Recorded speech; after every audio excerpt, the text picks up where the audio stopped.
तो बच्चों अगर मैं ये बताऊं कि कोई ऐसा मेथड है जिससे सारी इक्वेशंस सॉल्व हो सकती हैं, मतलब आमतौर पर आप जानते हैं ना इक्वेशन सॉल्व करने के लिए उनको फैक्टराइज करना पड़ता है, अलजेब्रा का काफी टीडियस सा काम होता है। और अगर कोई ऐसा मेथड बता दो जिससे सारी इक्वेशन सॉल्व हो सकती हैं और गिवन नेसेसरी टूल्स, मतलब वो शायद बेस्ट मेथड भी हो सकता है।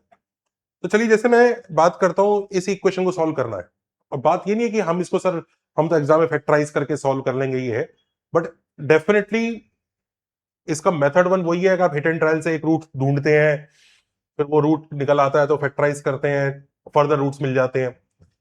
बट इससे भी बेटर एक बड़ा ही कूल मेथड है, ज्योमेट्री से भी हम इसको सॉल्व कर सकते हैं, इस इक्वेशन को निकाल सकते हैं। और आप हर चीज को ऐसे अंदाजा मत लगाइए कि जेई में एग्जाम में 2 मिनट में कैसे करेंगे, पर आप इस मेथड की ब्यूटी देखिएगा एक बार कि ये कितना खूबसूरत है और कैसे इस प्रॉब्लम को उसने ज्योमेट्री में कन्वर्ट किया है इसी इक्वेशन को सॉल्व करने में। तो चलिए स्टार्ट करते हैं, ज्योमेट्री कैसे सारी इक्वेशन सॉल्व कर सकती है, जितनी भी पॉलिनोमियल इक्वेशन होंगी। सबसे पहला काम होता है हमें एक मेज बनानी होती है। मेज मतलब होता है ना जिसमें मेज मतलब मेज, ठीक है। तो एक मेज बनानी है, एक ऐसा दीवारें बनानी है। अब दीवारें कैसे बनानी है मैं आपको बताता हूं। ये जो कोफिशिएंट्स है ना, इनकी हेल्प से बनानी है। तो जैसे कोफिशिएंट क्या है, 2, 4, 5 और 3। तो एक पॉइंट से शुरू करके 2 यूनिट लेंथ का राइट साइड मूवमेंट करते हुए एक एरो बनाना है। अब हम यहां से शुरू किए थे, यहां पहुंच गए। अब अगला कोफिशिएंट है 4। हर बार एक पॉजिटिव कोफिशिएंट पे आपको एंटी क्लॉकवाइज 90 टर्न लेना है, अगर नेगेटिव कोफिशिएंट है तो राइट क्लॉकवाइज 90 टर्न लेना है।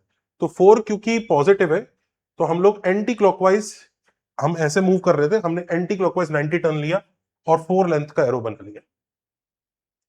सिमिलरली अब हम यहां पहुंच चुके हैं और अगला कोफिशिएंट आ रहा है 5, वो भी पॉजिटिव है, तो वापस हमें एंटी क्लॉकवाइज 90 टर्न लेना है और 5 लेंथ का लाइन सेगमेंट बनाना है।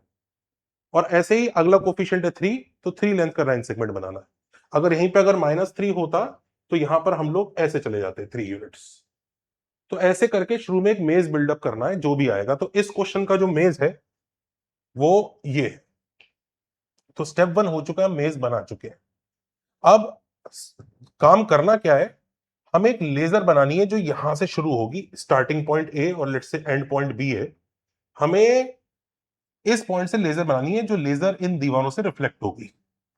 अब उसके रिफ्लेक्शन के भी रूल्स वो नहीं है जो angle of incidence equal to angle of reflection वाले होते थे उस लेजर के।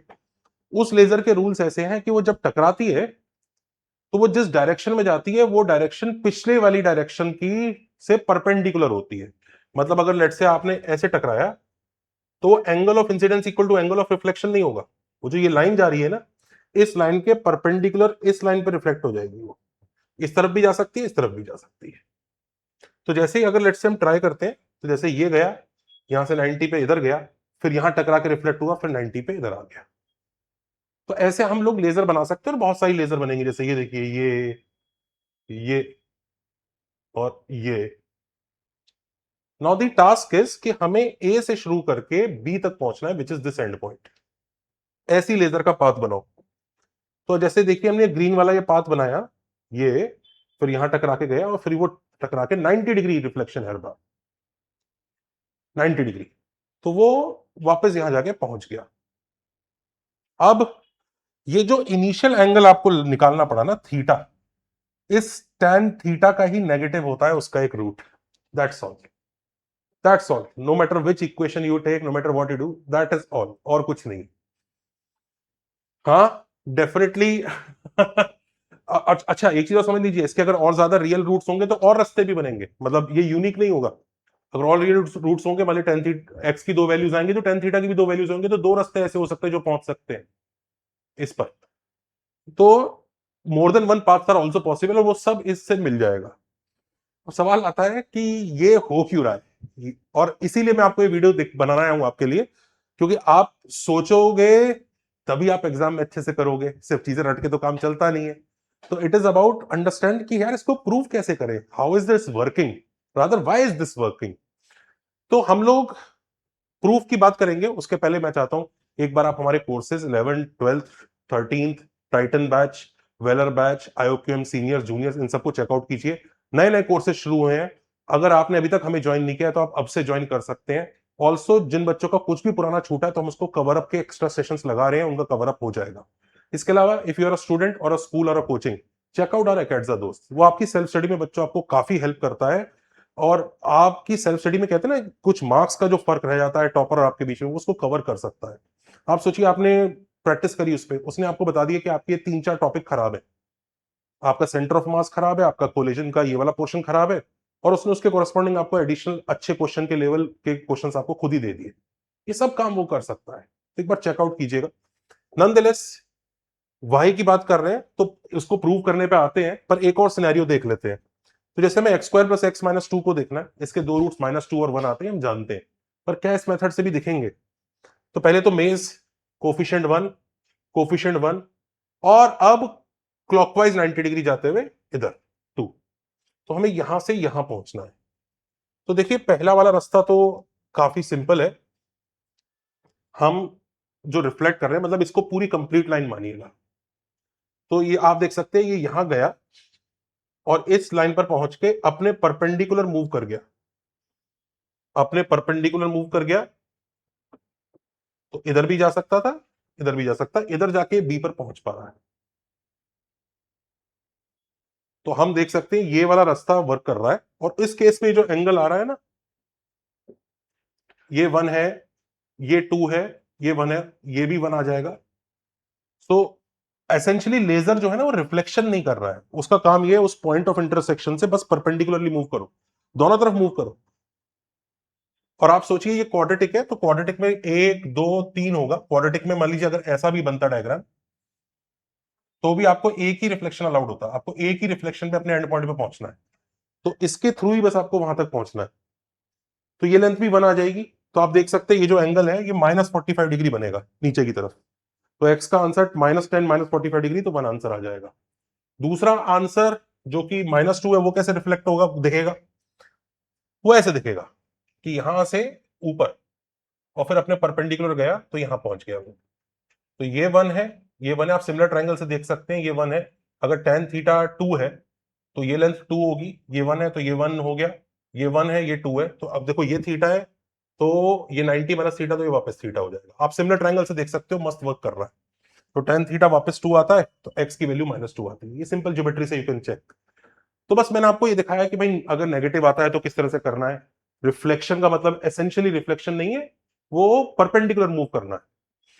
नाउ आपके लिए होमवर्क है, आप पहले तो कमेंट कीजिएगा कि अगर किसी कोई बीच का कोफिशिएंट 0 हुआ तो क्या करना है, और क्या इसमें नॉन रियल रूट्स भी दिख सकते हैं, प्लीज एक कमेंट करके जरूर बताइएगा। मीनवाइल अब मैं आपको इसके प्रूफ की तरफ दिखाता हूं। और मैं बहुत श्योर हूं कि कई बच्चों ने प्रूफ को सोच लिया होगा। जिन्होंने नहीं सोचा वो वीडियो पॉज करके अभी भी सोचिए, सोचेंगे और कमेंट करेंगे तो मुझे भी अच्छा लगेगा कि आपने खुद सोच के प्रूफ को सोचा और बना के लेने की कोशिश की। प्रूफ काफी सिंपल है। Let's how to prove this magic. तो मैं जैसे एक क्यूबिक के लिए प्रूव कर देता हूं, वैसे 4 डिग्री के लिए भी कर सकते हो, किसी भी डिग्री के लिए कर सकते हो। मैंने क्यूबिक के लिए कर रहा हूं ताकि वीडियो छोटा रहे। तो जैसे ax³ + bx² + cx + d है, एक क्यूबिक है, उसका पाथ हमने बना भी दिया a b c d ऐसा। और एक लेजर का पाथ बनाया है जो अभी आंसर नहीं दे रहा है। आप देखिए ऐसे जितने भी आंसर्स होंगे ना, मतलब जैसे भी पाथ होंगे जो आंसर नहीं दे रहे हैं, उन सब सिनेरियो में ना, जैसे आपने यहां टक्कर मारी, तो ये जो दूसरी लाइन सेगमेंट है इसका कुछ पोर्शन तो इसने कैप्चर कर लिया और ये कुछ छूट गया ये पहले मोमेंट पे। तो हर बार आपके पास एक लेफ्ट ओवर लेंथ होगी। आप यहां से आए, ये तो इसने इसने कैप्चर कर लिया, ये बच गया। अब यहां से गया तो ये इसने कैप्चर कर लिया, ये बच गया। यहां से आए तो ये इसने कैप्चर कर लिया, ये बच गया। हर बार जैसे अगर क्यूबिक है तो आपको 3 बार ऐसे लेफ्ट ओवर लेंथ मिलेंगी। 4 डिग्री होगा तो ऐसे 4 बार आपको लेफ्ट ओवर लेंथ मिलेंगी। आप क्या चाह रहे हैं कि अल्टीमेटली ये बी पर पहुंच जाए, यानी what essentially you want is कि ये जो लास्ट वाला लेफ्ट ओवर लेंथ हो वो 0 हो जाए, ये आप चाह रहे हो, लास्ट वाला। तो अगर हम इसी लॉजिक से चलें तो आप ये देख सकते हैं, लेट से tan थीटा अगर t है, ये a है, तो ये at हो गया। तो ये बचा हुआ क्या हो गया, पहला जो लेफ्ट ओवर लेंथ हो गया L1, वो b -at हो जाएगा। अब ये एंगल थीटा है तो वापस ये एंगल थीटा है, ये एंगल थीटा है तो वापस ये एंगल थीटा है, which is the advantage of using 90 degree.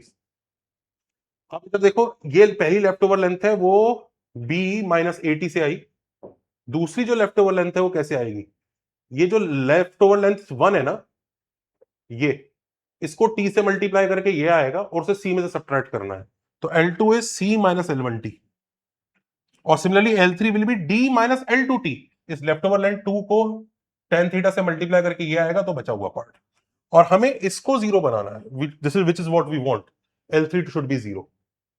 तो L3 को जीरो करने के लिए सब्स्टिट्यूट कर दीजिए, 0 is equal to D minus L2t, 0 is equal to D, अब L2 की जगह सब्स्टिट्यूट कर दीजिए क्योंकि ये जीरो करना चाह रहे हैं आप, c माइनस L1t, और L1 को वापस b माइनस AT सब्स्टिट्यूट कर दीजिए, तो आपकी ये क्यूबिक बनती है जो वही क्यूबिक है जिससे पता लगता है कि x का आंसर माइनस टी है, माइनस tan थीटा। तो प्रूफ बहुत ही सिंपल है, प्रूफ तो काफी आसान था, बट काफी कूल चीज है। तो देखा जाए तो मतलब ज्योमेट्री से सारे आंसर आ जाते हैं।